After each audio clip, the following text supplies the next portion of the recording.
औरतों को जूती की नोक पर रखने वाला मर्दों से भरा ससुराल। एक दिन शाम में संभव फोन पर गांव में रह रहे अपने बड़े भाई से कॉलेज की बातें कर रहा होता है।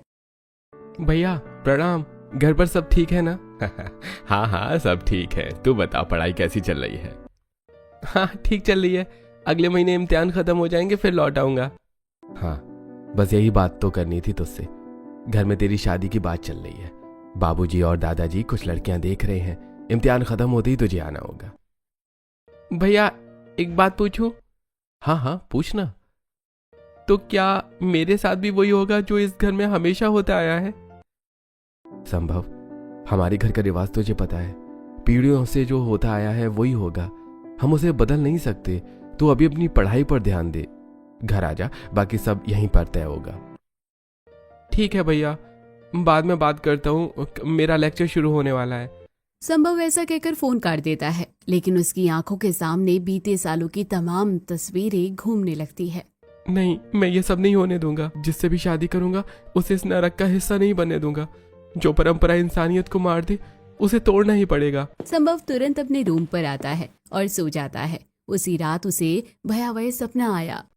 आंगन में शादी का मंडप सजा है और वो खुद दूल्हे के कपड़ों में बैठा है। सामने एक सहमी हुई लड़की बैठी है, उसके बगल में उसके पिता कांपते हाथ जोड़े खड़ा है। तभी जयंती लाल और उसके पिता राम प्रसाद लड़की के पिता के सामने रुपयों की गड्डी फेंकते हैं। अरे आज से तुम्हारी लड़की हमारी हुई, हमने कीमत दे दी है। अब इसका जीवन, इसका सम्मान, इसका अस्तित्व सब हमारा है। लड़की रोते घूंघट में पीछे हटती है। नहीं बाबा नहीं, मैं नहीं जाऊंगी, मुझे मत भेजिए बाबा। राम प्रसाद उसका हाथ झटक देता है। जयंती लाल उसे जोर से धक्का देता है। लड़की गिर पड़ती है। नहीं नहीं नहीं, ऐसा मत कीजिए, ये सब मत कीजिए, रुक जाइए प्लीज। संभव चीखते उठ जाता है। उसका पूरा बदन पसीने से भीगा हुआ था, सांसें तेज चल रही थी। उसने तुरंत फोन उठाया और अपनी प्रेमिका प्रियंका का नंबर मिलाया।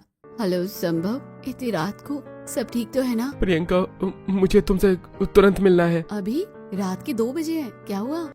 अरे कुछ मत पूछो, बस कल सुबह 8 बजे हेच की कैफे मिलना, मुझे तुमसे बहुत जरूरी बात करनी है। ठीक है, पहले तुम शांत हो जाओ, मैं आ जाऊंगी, अब तुम सो जाओ। प्रियंका फोन काट देती है। अगली सुबह संभव पहले से कैफे में बैठा उसका इंतजार कर रहा था। प्रियंका आती है। अब बताओ क्या हुआ, तुम इतने परेशान क्यों हो? प्रियंका, प्रियंका क्या तुम मुझसे शादी करोगी? संभव ये सब अचानक, बात क्या है? तुम बस इतना बताओ, क्या तुम मुझसे शादी करोगी? हाँ, ये तो मेरा भी सपना रहा है। 5 साल से हम साथ हैं। अगर बात हम दोनों की है तो हाँ, मैं शादी करूंगी। लेकिन ये सब अचानक, सच सच बताओ। ठीक है, फिर अगले महीने हम दोनों शादी करने वाले हैं, तैयार हो ना? हाँ ठीक है, मैं अपनी फैमिली से बात कर लूंगी। मेरी फैमिली को वैसे भी तुम बहुत पसंद हो। लेकिन बात क्या है संभव? तुम मेरे घर के माहौल के बारे में नहीं जानती हो, और जब तुम जानोगी ना तब तुम मना कर दोगी। ऐसा क्या है तुम्हारे घर में? संभव सोच में पड़ जाता है। वहीं दूसरी तरफ उसके गांव में उसकी हवेली में डाइनिंग टेबल पर जयंती लाल, राम प्रसाद, आदर्श, राकेश और मनीष बैठे खाना खा रहे हैं। इंदुमती, अंशुमती और सारिका घूंघट निकाले खाना परोस रही हैं। पिताजी, वो अलवर वाली जमीन का क्या हुआ? अरे हाँ बेटा, उस जमीन को तो मैंने फाइनल करवा लिया है। पिताजी, संभव के रिश्ते की बात भी करनी है। अगले महीने उसके इम्तिहान खत्म हो जाएंगे, फिर हम उसकी शादी के बारे में सोच सकते हैं ना? एक और लड़की इस नरक के दलदल में आना चाहती है। मैं तो भगवान से दुआ करती हूँ कि किसी भी लड़की को इस दलदल में ना आना पड़े। हाँ, हम तो अपनी नरक की जिंदगी काट ही रहे हैं। वो जो लड़की आएगी उसका जीवन भी ऐसा हो ही जाएगा। हम तो किसी दुश्मन को भी ऐसा जीवन नहीं देना चाहते। तुम लोग क्या बकवास कर रही हो? जब हम खाना खा रहे हैं तो तुम्हारा बोलना मना है। अगर एक आवाज भी आई ना तो ये गरम गरम दाल तुम्हारे ऊपर गिरा दूंगा। तीनों बहुएं एकदम सहम कर चुप हो जाती हैं।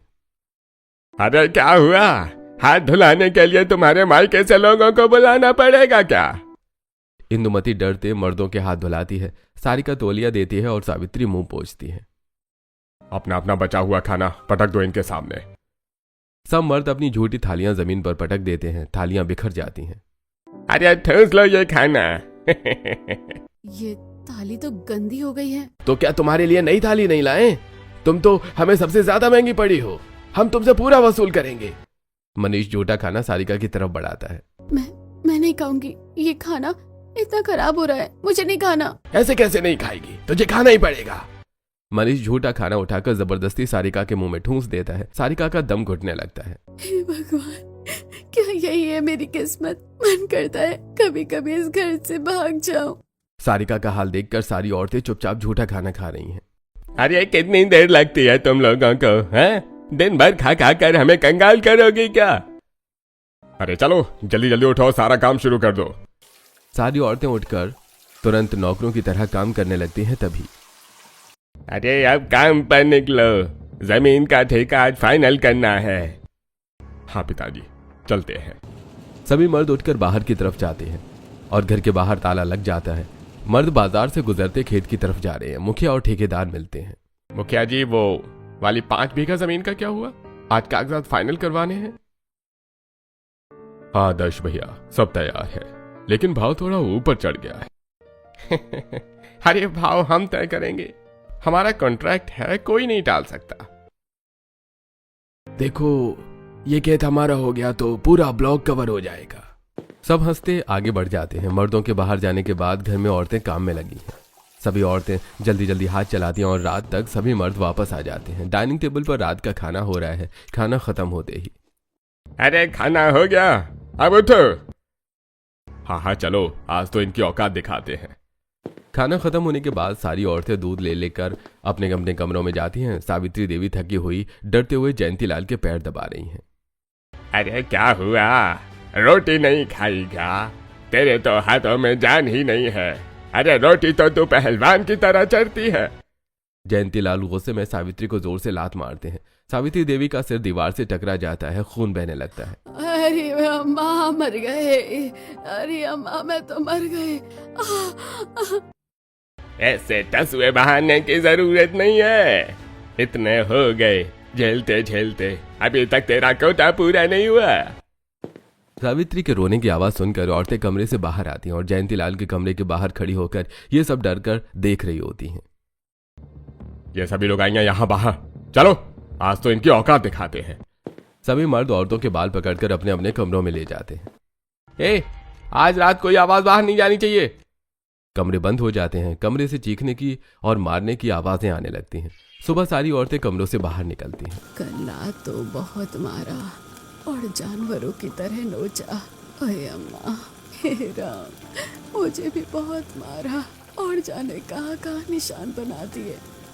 ये तो काटते हैं, जाने कहाँ कहाँ खून आ रहा है, पैरों में सूजन है। होने वाले बच्चे का भी लिहाज ना करते। बैठो, थोड़ी देर आराम कर लो। मुझे तो सबसे ज्यादा चिंता अम्मा जी की है। बेचारी बुढ़ापे में भी ये सब झेल रही है। पता नहीं बाबूजी के शौक और गुस्सा कब खत्म होगा। औरतें आपस में धीरे धीरे फुसफुसाकर बातें करती हुई रसोई में काम कर रही होती है। तभी जयंतीलाल आते हैं और सभी औरतें सहम जाती हैं। आज हमारे शहर से बहुत बड़े व्यापारी आने वाले हैं। आज की सारी तैयारियां बहुत अच्छी होनी चाहिए, महफिल भी बहुत अच्छी सजनी चाहिए। सुनते ही सब औरतों के चेहरे पीले पड़ जाते हैं। हे भगवान, आज फिर से हमें वही सब प्रताड़ना झेलनी पड़ेगी, वही जलालत, वही बेइज्जती। मुझे तो पूरी जिंदगी हो गई, अब तो मौत भी नहीं आ रही। अपने घर में तो फिर भी ठीक है, ये लोग तो बाहर भी हमें नहीं बख्शते। आज रात को फिर से हमारी नुमाइश लगेगी। मम्मी जी, मुझे बहुत डर लग रहा है। हमें भी कैसा ससुराल मिला है जो हमको जूती समझता है। डरने से क्या होगा, हमने पूरी जिंदगी ऐसे ही काटी है। अब तुम लोगों की बारी है। इस घर में आना ही सबसे बड़ा कलंक है। यहाँ औरतों को पैर की जूती की तरह रखने वाले ससुराल में कभी औरतों को सम्मान नहीं मिलता। इसलिए तो इस घर में कभी कोई बेटी पैदा नहीं हुई है। सभी औरतें आपस में धीरे धीरे फुसफुसाकर बात कर रही होती है। तभी राम प्रसाद आवाज लगाकर कहते हैं, अरे खाना अच्छा बनना चाहिए और हमारे मेहमान विदेशी हैं, उनके लिए शौक और मनोरंजन का भी इंतजाम होना चाहिए। सारी औरतें बहुत जल्दी जल्दी खाना बनाने लगती हैं और खाना तैयार हो जाता है। शाम का समय हो चुका है। हे भगवान, ये लोग आते ही होंगे। जाओ, जाकर तुम लोग तैयार हो जाओ। अरे मम्मी जी, हमें बचा लो। मैं खुद को तो नहीं बचा पाए, तुम्हें क्या बचाओगे? अरे इससे अच्छा तो हम सब जहर खा ले। पुराने जमाने में औरतें जहर खा लेती थी, आज के जमाने में तो हम जहर भी नहीं खा सकते। रानी पद्मावती ने भी यही किया था ना, काश हम भी कर पाते। सभी औरतें जल्दी जल्दी तैयार हो जाती है। तब तक घर के मर्द फिर से आ जाते हैं। अरे क्या हुआ, तुम लोग आज तैयार नहीं हुई क्या? आज क्या फिर से तुम्हारी खाल मलाई मांग रही है, हैं? सावित्री जा जाकर तू भी तैयार हो जा, आज तेरी भी बारी है। अरे मेरी उम्र का लिहाज तो करो। अरे उम्र तुझे औरत से आदमी थोड़े ना बना देगी। है तो तू औरत ही, है तो हमारे पैर की जूती ही, है तो मेरे खेलने का सामान ही। अभी विदेशी मेहमानों का मन बहलाना और रात में बिस्तर में मेरा। जा जाकर तैयार हो जा। सावित्री सहम कर तैयार होकर आती है। अब बढ़िया लग रही है। आज ध्यान रखना, कोई भी गलती नहीं होनी चाहिए। अगर गलती हुई तो इससे हमसे बुरा कोई नहीं होगा। रात तक सभी विदेशी मेहमान आ जाते हैं। औरतें उन्हें खाना परोस रही हैं। अरे भाई जयंतीलाल, खाने पीने तो होता रहेगा, हमारे मनोरंजन के लिए क्या इंतजाम है? अरे सर, आप लोगों को ये लोग नहीं दिख रही हैं क्या? एक से बढ़कर एक खुशनुमा चीज है ये। अरे भाई लेकिन ये तो आप सब लोगों की बहू है ना, तो फिर ये लोग हमारे सामने? अरे ये सब हमारी खरीदी हुई है, ये सब हमारी जागीर है, ये सब हमारे ही काम करेंगी। इनका फर्ज है ये सब करना। हमने पैसे देकर खरीदा है इन्हें। अरे ये लोग आपका दिन बनाएंगे आज, आप लोग खाना खाइए। सही कहा आप लोगों ने। औरतें चाहे जो भी हो, खेलने की चीज ही होती है। अरे और ये सभी तो हमारे पैरों की जूतियां हैं, हम लोग जैसे चाहें वैसे इन्हें इस्तेमाल कर सकते हैं। परिवार के सभी मर्द मेहमानों के साथ ऐसी ही जलालत भरी बातें करते खाना खत्म करते हैं। और खाना खाने के बाद, अरे भाई लोग, अब खाना हो गया, चलिए महफिल सजाई जाए, आज तो पूरा मूड है। वो नीचे जमीन पर मोटे गद्दे बिछा देते हैं। हाय लोगाई, इंदुमती, तू जाकर हमारे लिए पीने का इंतजाम कर। आज खुश कर दियो, और देख गिलास अच्छे से भरे हो, वरना आज तेरी खाल और कपड़े दोनों उतार दूंगा। इंदुमती घबराकर शराब के गिलास भरकर लाती है। तभी महफिल से गाना बजने लगता है। आई चिकनी चमेली चुपके अकेली पौआ चढ़ा के आई, आई चिकनी चमेली चुपके अकेली पौआ चढ़ा के आई। अरे वाह, अरे भाई जयंती लाल, कुछ नाच गाना शुरू कराइए, दिखाओ क्या कमाल है तुम्हारी ये जागीर औरतें, जिन्हें आप लोग अपने पैरों की जूती कहते हैं। हाँ हाँ जरूर। अरे ओ मनुष्य लगाइयो, कानों में तेल डाला है क्या? सुनाई नहीं दिया? अरे डुकरिया, आज की रात तो तू रंगीन बना, चल नाचना शुरू कर। अरे ओ लोगाई, तुझे क्या तेरे मायके वालों से न्योता दिलवाऊं? चल अपने पैर चलाना शुरू कर। घर के मर्दों की बातें सुनकर औरतों को शर्मिंदगी होती है, लेकिन डर के सभी औरतें डरते नाचने लगती हैं। मेहमान पैसे उड़ा रहे हैं। अरे क्या हिचके जा रही है? हाँ, पैर तो हिला रही है जैसे बूढ़ी गाय। अरे नाचो। अरे ना तो कमरे में तुम मजा दे सकते हो ना बाहर। रुको, तुम लुगाइयों का इंतजाम हम करते हैं। हाँ? अरे और रामू कहाँ मर गया? ले आ जंजीरें। अरे और रामू, जंजीरें लेकर आ जल्दी, आज इन्हें इनकी औकात दिखानी है। नौकर जंजीरें लेकर आता है। बहुओं के पैरों में जंजीरें कसकर बांध दी जाती हैं। अब देखते हैं तुम्हारे पैर कैसे रुकते हैं। अब तुम इन जंजीरों के साथ नाचो, वरना आज रात को और मजा चखाएंगे। अरे नाच बसंती नाच, अरे तेरी जंजीर मेरे साथ में है, जब तक पैर चलेंगे तेरे तब तक तेरी जान बची रहेगी। जयंती लाल का डायलॉग सुनकर सभी मर्द लोग जोर जोर से हंसने लगते हैं। फिर सभी मर्द जंजीरें पकड़कर खींचते हैं। औरतें जंजीरों के साथ लड़खड़ाते नाच रही हैं। पैसे उनके चेहरे और शरीर पर लुटाए जा रहे हैं। अरे देखो, पैसे गिर रहे हैं। इतने पैसे तो इन लोगों ने कभी जिंदगी में भी नहीं देखे होंगे, तभी तो हम जैसे मर्द इन लोग औरतों को खरीद सकते हैं। क्या औरतें हमारे लिए केवल एक मजे की चीज है, इससे ज्यादा कुछ नहीं। सभी औरतें शर्मिंदगी से मजबूरी में नाच रही होती हैं। अचानक मनीष उठ खड़ा होता है। अरे ये क्या, नाच तो ठीक से नहीं आ रहा, लगता है आज इनकी कमर टूट गई है, इसे तो खुशनुमा बनाना पड़ेगा। मनीष पूरी बोतल सारिका के ऊपर उड़ेल देता है। शराब उसके कपड़ों और शरीर पर बहने लगती है। ये लोग क्या कर रहे हो आप लोग? तुम्हारी हिम्मत कैसे हुई यहाँ पर जबान खोलने की? चुपचाप नाच, वरना तेरी इज्जत को भी हम यहीं नचा देंगे। एक तरफ हवेली में सभी मेहमानों के साथ घर के मर्द जोर जोर से हंस रहे होते हैं, वहीं दूसरी तरफ संभव प्रियंका के साथ शादी करके दिल्ली एयरपोर्ट आ जाता है। धत तेरी की हम लोग तो खाली हाथ ही घर जा रहे हैं। क्या मतलब है तुम्हारा? इतनी सारी चूड़ियां तो पहन रखी हैं तुमने हाथों में। अरे बुद्धू, अच्छा सुनो ना, घर में सबके लिए कुछ अच्छी चीजें ले लेते हैं ना। तुमने बताया था ना भाभी लोग हैं, सबके लिए कुछ कुछ ले लेते हैं। हाँ ठीक है, ले लेते हैं। दोनों बाजार से शॉपिंग करते हैं। प्रियंका खुशी खुशी साड़ियां, मिठाई और छोटे छोटे गिफ्ट्स खरीद रही है। भाभी लोग देखकर कितना खुश होंगी। ये भगवान घर जाकर क्या होगा, ये इतनी खुश है। प्रियंका खुशी खुशी बाजार से सामान खरीदती है और टैक्सी में बैठकर दोनों गांव आते हैं। वहीं उसी समय घर में महफिल जोरों पर है, गाना बज रहा है, सभी औरतें जंजीरों में बंधी नाच रही हैं, मेहमान पैसे उड़ा रहे हैं। वाह भाई वाह मजा आ गया भाई आज तो। उसी समय अचानक सारिका थककर गिर जाती है। अरे ओए, गिर गई? अरे लगता है तेरी खाल तो बहुत मांग रही है, हैं? आज रात को तेरी खाल को ही मार दूंगा।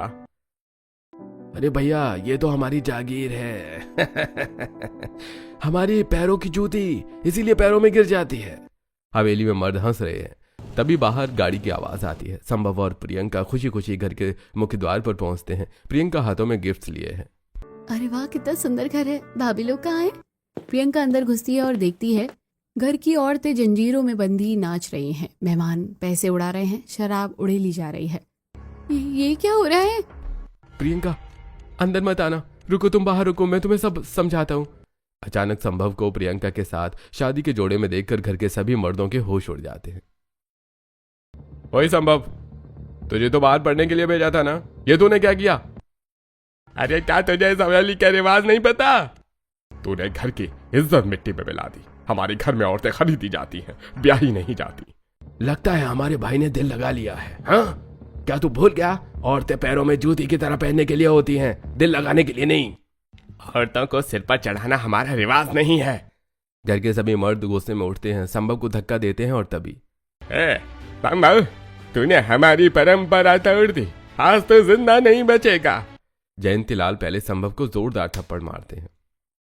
तो हमारा खून नहीं है। राम प्रसाद भी संभव को थप्पड़ मारते हैं। निकाल दो इस हरामी को। आदर्श, राकेश और मनीष भी बारी बारी संभव को थप्पड़ और धक्के मारते हैं। संभव का मुंह लाल हो जाता है। रुकिए, आप लोग मेरे पति के साथ ऐसा नहीं कर सकते। आप लोगों की हिम्मत कैसे हुई मेरे पति पर हाथ उठाने की? अरे देखो, नई नई लुगाई बनी और अभी से जुबान चलने लग गई।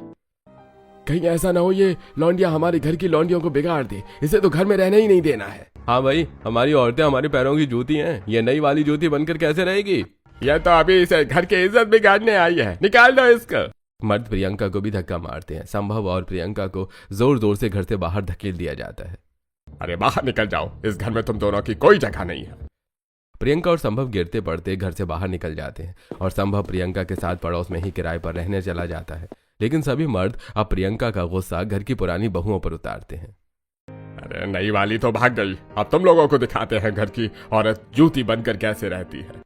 मर्द औरतों को और जोर से नचवाते हैं, शराब उड़ेलते हैं, पैसे नहीं अब गाली देते हैं और पूरी रात नाच गाने के बाद अरे भाई हम थक गए हैं, सोने चलते हैं। अरे हाँ हाँ चलिए, सभी लोग मेहमानों को अपने अपने कमरों में लेकर जाओ। सभी मर्द मेहमानों को कमरों में ले जाते हैं और सारी औरतों को धक्के मारकर बाहर निकाल देते हैं। हम लोग कहाँ सोएंगे? कहीं भी मरो, रसोई में पड़ी रहो, पर हमें परेशान मत करना। सभी औरतें रोती हुई थकावट से परेशान रसोई में बैठकर आपस में फुसफुसाती हैं। मेरे शरीर में बदबू आ रही है, शराब उड़ेल दी, आज तो हद कर दी, पता नहीं हमारे दिन कब बदलेंगे। अरे अम्मा, मेरी तो जान ही निकल गई। अब इस बूढ़ी हड्डियों में इतनी ताकत नहीं है कि पहले की तरह नाच गाना दिखाया जाए और फिर उनके बिस्तर गर्म किया जाए। सही कह रही हो अम्मा, अब तो मौत आ जाए तो वही अच्छा है। बेटा तुम लोग आराम करो और सारिका तुम चैन से सो जाओ, तुम्हारे और बच्चे के लिए इतना सब कुछ झेलना ठीक नहीं है। एक तरफ सभी औरतें अपना दुख बताकर रसोई में ही सिकुड़ कर सो जाती है, वहीं दूसरी तरफ पड़ोस के छोटे घर में प्रियंका और संभव बैठे हैं। संभव, अब तुम मुझे ये सब बताओ कि ये घर क्या है? ये लोग अपनी औरतों के साथ ऐसा क्यों करते हैं? प्रियंका, यही हमारा घर का रिवाज है। औरतें यहाँ पैर की जूती समझी जाती हैं। मैंने तुम्हें इसलिए नहीं बताया था क्योंकि डर था कि तुम डर जाओगी। अब इस घर के रिवाजों को बदलना पड़ेगा। औरतें किसी भी आदमी की पैर की जूती नहीं होती। अब तुम्हारे घर के आदमियों को ये बात समझनी होगी। तुम क्या करने वाली हो? तुम देखते जाओ बस। प्रियंका खिड़की से हवेली की तरफ देखती है और एक सीक्रेट दरवाजा बनाने का ठान लेती है।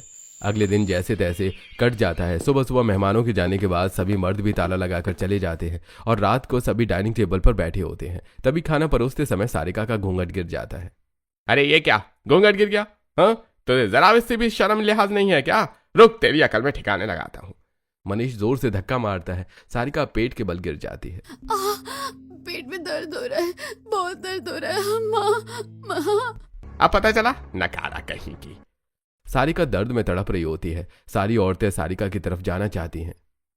अरे तुम लोग कहाँ जा रही हो? हाँ, यहीं खड़ी रहो शांति से, हमारी सेवा कौन करेगा? मर्द आराम से खाना खाते रहते हैं। सारिका जमीन पर तड़प रही है। खाना खत्म होने के बाद मर्द हंसी मजाक करते उठते हैं। चल आ जाने दो, आज मुझे तेरी जरूरत है। ओए मेरी लुगाई, तू कहाँ जा रही है? तू भी चुपचाप मेरे साथ कमरे में चल। और क्या तुझे न्योता देना पड़ेगा? है क्या तुझे मर्द की जरूरत नहीं पता? अरे लुगाई, अब तू कहाँ चली? चल सीधे कमरे में। बाकी के सभी मर्द अपनी पत्नियों को लेकर कमरे में चले जाते हैं। आधी रात तक सारिका वहीं पड़ी रहती है। वो रोते रोते बेहोश हो जाती है। उसकी हालत बहुत खराब हो जाती है। पूरा फर्श खून से भर जाता है। तभी आधी रात को आदमियों के सोने के बाद चुपके से सारी औरतें कमरे से बाहर निकलती हैं। उठो सारिका, उठो। रुको तुम, मैं तुम्हारे लिए पानी लेकर आती हूँ। मेरा बच्चा, मेरा बच्चा। ये लोग इस घर में भी किलकारी नहीं गूंजने देंगे, क्योंकि अगर बच्चे हो गए तो ये अपनी मनमानी हमारे साथ कैसे कर पाएंगे। इन्होंने यही सब इंदु भाभी के साथ किया और यही मेरे साथ भी, और अब तेरे साथ भी। चलो उठो सारिका। वो सारिका को उठाकर बैठाते हैं और पानी पिलाते हैं, लेकिन मिसकैरेज की वजह से खून चारों तरफ फैला हुआ है। बहुत दर्द हो रहा है, मेरा बच्चा, मेरा बच्चा। चलो रसोई में ले चलो। वो सारिका को रसोई में ले जाते हैं, उसकी साफ सफाई करते हैं, जड़ी बूटियां पीस कर दवा पिलाते हैं। थोड़ी देर में हालत सुधर जाएगी, भगवान इसे बचा लेना। जैसे तैसे सुबह हो जाती है। सुबह मर्द ताला लगाकर बाहर निकलते हैं। गाड़ी में बैठकर या खेतों में चलते बातें कर रहे होते हैं। सुनो भाई लोग, वो नई लुगाई पड़ोस में रह रही है, कहीं यह हमारी लुगाइयों को बिगाड़ न दे। हाँ, मैं तो अपनी वाली को संभाल के रखूंगा, कोई बात नहीं करने दूंगा उससे। अरे हमारी औरतें हमारे पैरों की जूती हैं, ये नई वाली जूती बनकर कैसे रहेगी? अरे दूर रखना होगा, अगर एक भी बात हुई तो घर की सारी औरतें बिगड़ जाएंगी। सब हंसते आगे बढ़ जाते हैं। घर में औरतें काम कर रही हैं। तभी प्रियंका एक सीक्रेट दरवाजा तैयार करवाती है और उसी से अंदर आती है। भाभी, मैं सब देख रही हूँ। कल रात वो बच्चा, मुझे बहुत दुख हुआ।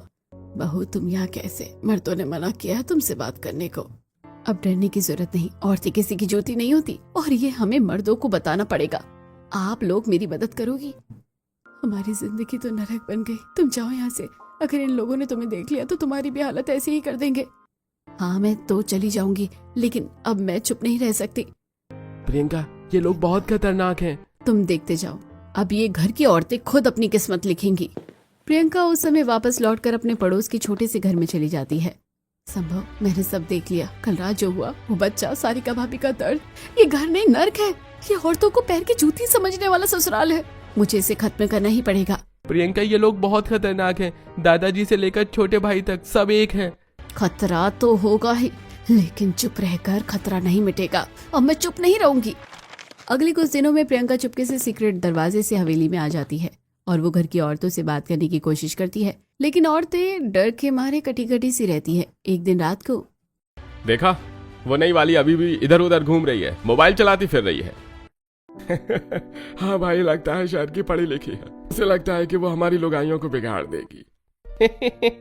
हमारी लुगाइयां हमसे इतना डरती हैं कि इससे बात भी नहीं करेंगी। अरे हाँ, जूती को जूती ही रहने दो। दिल चढ़ाने की आदत पड़ गई तो मुसीबत हो जाएगी। एक शाम सभी मर्द ताला लगाकर खेतों में चले जाते हैं। घर में औरतें काम कर रही हैं। प्रियंका चुपके से रसोई में आ जाती है। वो देखती है, भाभी, दादी, मम्मी जी, मैं जानती हूँ आप मुझसे डर रही हैं, लेकिन आप लोगों की जिंदगी, ये दर्द मैं देख नहीं सकती। बहू तुम जाओ यहाँ से। अगर इन्हें पता चल गया तो तुम्हारी भी हालत हमारी जैसी हो जाएगी। भाभी लोग, दादी, मम्मी जी, डरिए मत, मैं आप लोगों के साथ हूँ। आप लोग बहुत प्यारी हैं। आप लोगों के हाथ में बहुत ताकत है, बहुत पावर है।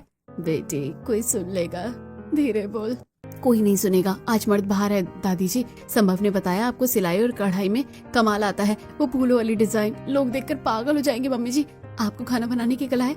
आपके बनाए अचार पापड़ लोग ऑनलाइन ऑर्डर करेंगे। इंदुमती भाभी, आपको वुडन क्राफ्टिंग आता है? अंशुमती भाभी, लकड़ी पर नक्काशी, छोटे छोटे बक्से, चाबी के गुल्ले बना लेती हैं। और सारिका भाभी, आप पेंटिंग करती हो। लेकिन हम कैसे करेंगे? मर्दों को पता चल गया तो? मर्दों को पता नहीं चलेगा, हम सब अंदर ही अंदर करेंगे। लेकिन ये सब करेंगे कैसे? मैं हूं ना, मैं सब करके दिखाऊंगी। आज से शुरू करते हैं। प्रियंका बाहर जाती है, थोड़ी देर बाद वापस आती है। थैले में धागा, सुई, कपड़ा, लकड़ी के टुकड़े, रंग, ब्रश सब लाकर रख देती है। औरतें चुपके से ले लेती हैं। जल्दी आओ, हमारे पास ज्यादा वक्त नहीं है। सभी औरतें डरते डरते उसके पास गई। उनके चेहरे पर घबराहट थी, लेकिन आंखों में हल्की सी उम्मीद थी। दादी, आप यहाँ बैठिए और जैसे पहले सिलाई करती थी वैसे कीजिए। सावित्री देवी के हाथ कांप रहे थे। उन्होंने सुई काफी टाइम बाद उठाई और कपड़े पर पहला टाका लगाया। वो टाका सिर्फ कपड़ों में नहीं, उनकी जिंदगी में भी लग रहा था। बस ऐसे ही, बहुत अच्छा। प्रियंका ने मोबाइल को सामने रखा और रिकॉर्डिंग चालू कर दी। छोटे से लाल बटन की लाइट जल उठी। कैमरे की तरफ मत देखना, बस अपना काम करो। अगले दिन से चुपके चुपके काम शुरू होता है। रसोई के कोने में सिलाई मशीन चलती है। सावित्री देवी कढ़ाई कर रही है। अंशुमती लकड़ी पर छेनी चला रही है। इंदुमती क्राफ्ट कर रही है। सुशीला जी अचार पापड़ बना रही है। सारिका पेंटिंग बना रही है। प्रियंका फोन से वीडियो बनाती है और सिर्फ उनके हाथ और काम दिखाती है। छोटी छोटी क्लिप्स इंस्टाग्राम और फेसबुक पर डालती है। धीरे धीरे लाइक्स बढ़ते हैं और कमेंट्स आते हैं। अब देखना, दुनिया तुम्हारा हुनर देखेगी। अगले दिन सुबह मोबाइल में एक नोटिफिकेशन आया। दादी देखो।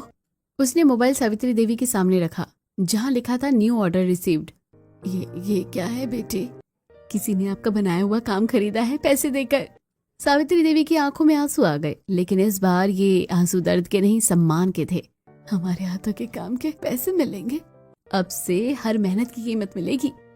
अब हर दिन एक जैसा नहीं था। सुबह होते ही मर्द घर से निकलते और उनके जाते ही घर के अंदर एक नई दुनिया शुरू होती।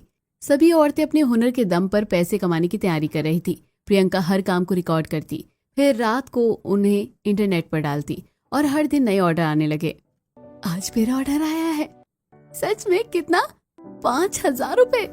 5,000, जो पहले उनके लिए एक सपना था, अब हकीकत बन रहा था। और एक दिन, चलिए आज सब तैयार हो जाइए। कहाँ जाना है? बैंक।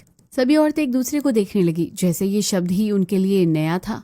हमने कभी बैंक नहीं देखा बेटी, आज देखोगी और अपना नाम भी लिखवाओगी। प्रियंका उन्हें चुपके से घर से बाहर ले गई। बैंक के अंदर जाते ही सबकी चाल धीमी हो गई, जैसे वो किसी नई दुनिया में आ गई हो। सावित्री देवी। पहली बार उनका नाम किसी कागज पर उनके अपने हक के लिए लिखवाया जा रहा था। अंगूठा लगाइए दादी। सावित्री देवी ने कांपते हाथों से अंगूठा लगाया और कुछ देर बाद उनके हाथ में एक छोटी सी पासबुक आई। ये मेरा है?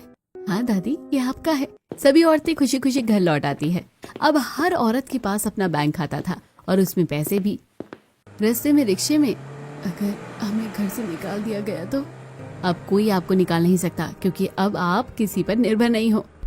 पहली बार उस घर की औरतों ने खुद को कमजोर नहीं, मजबूत महसूस किया। अगले 2-3 महीने तक सभी औरतें अपना काम करके खुद का नाम और पैसा कमाती हैं। एक दिन प्रियंका खिड़की से देखती है, मर्द आपस में बात कर रहे हैं। अरे जमीन का डील फेल हो गया, 1.5-2 करोड़ का नुकसान हो गया, कर्ज चढ़ गया है, बैंक वाले दबाव डाल रहे हैं। अरे अब क्या होगा, सब बर्बाद हो जाएगा। तभी संभव प्रियंका को बताता है, इनका बहुत बड़ा नुकसान हो गया है, 1.5-2 करोड़ डूब गए। ये लोग अब बहुत चिंता में डूबे हैं। अब लोहा गर्म है, अब हथौड़ा मारने का समय आ गया है।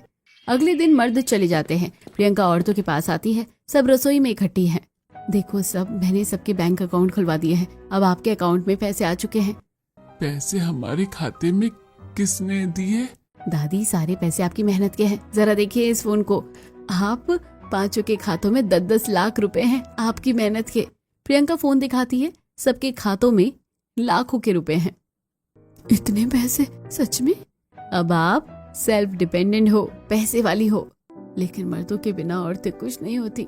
लेकिन देख लो, आप लोगों के मर्द अब कंगाल हो चुके हैं, उनके पास कुछ नहीं बचा। अब हम इस घर में राज करेंगे। अब तुम्हें घूंघट नहीं डालना पड़ेगा, अब तुम्हें डरना नहीं पड़ेगा। चलो अब अपनी जिंदगी खुद लिखो। प्रियंका औरतों को घाटे वाली बात बताती है। फिर सारी औरतें एक दूसरे को देखती है, फिर धीरे धीरे सिर हिलाती है। तो फिर क्यों ना आज सभी एक साथ खाना खाएं? हम सभी के पतियों से पहले। हाँ दादी चलिए, आप, मैं हूं ना। उस दिन सारी औरतें बिना घूंघट के डाइनिंग टेबल पर बैठी हैं, खाना परोस रही हैं, साथ में हंसी कर रही हैं। जब सभी औरतें पहली बार साथ में बैठकर खाना खा रही थी कि तभी दरवाजा खुला। ये क्या हो रहा है? किसने इजाजत दी? सभी मर्द चिल्ला रहे थे, लेकिन इस बार कोई खड़ा नहीं हुआ, कोई थाली नहीं छोड़ी। तभी जयंतीलाल ने डाइनिंग टेबल का सारा खाना गुस्से में नीचे गिरा दिया। तभी आज किसी की इजाजत की जरूरत नहीं है। मर्द गुस्से में प्रियंका की तरफ बढ़ते हैं, प्रियंका को मारने के लिए हाथ उठाते हैं। रुक जाओ, प्रियंका पर हाथ मत उठाओ। रुकिए आप लोग, जो औरतों के साथ कर रहे हो ये सब लाइव चल रहा है, पूरा गांव देख रहा है, पूरा शहर देख रहा है। आपकी इज्जत अब 2 कौड़ी की भी नहीं रहेगी। कानून सबूत मांगता है। प्रियंका ने अपना मोबाइल उठाया और स्क्रीन उनकी तरफ कर दी। मेरे पास सारे सबूत हैं, वीडियो, ऑडियो, तारीख, समय, सब। अब आप लोगों का पंचायत में फैसला होगा। प्रियंका सभी औरतों को लेकर गांव की पंचायत बुलाती है। सब लोग इकट्ठे होते हैं। प्रियंका और औरतें सामने खड़ी हैं। मुखिया जी, ये घर औरतों को जूती समझता रहा। मारपीट, अपमान, दहेज, बच्चा गिरवाना सब हुआ है। सबूत मेरे पास है। सभी औरतें एक एक करके बोलती है। हाँ, हम सब सहती रही हैं। मेरे साथ भी ये सब हुआ। इन्होंने हमारे बच्चे नहीं होने दिए थे।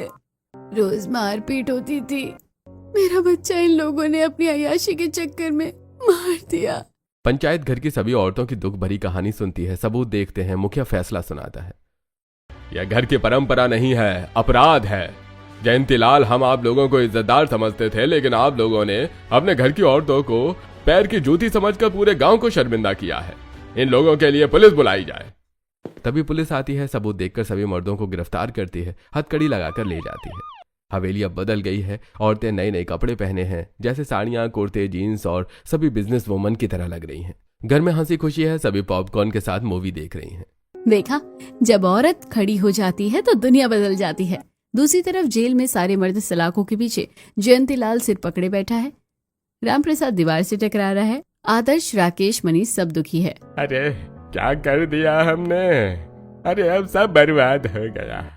हमने औरतों को जूती समझा और उसी का अंजाम हम भुगत रहे हैं। अब यही हमारी जिंदगी है।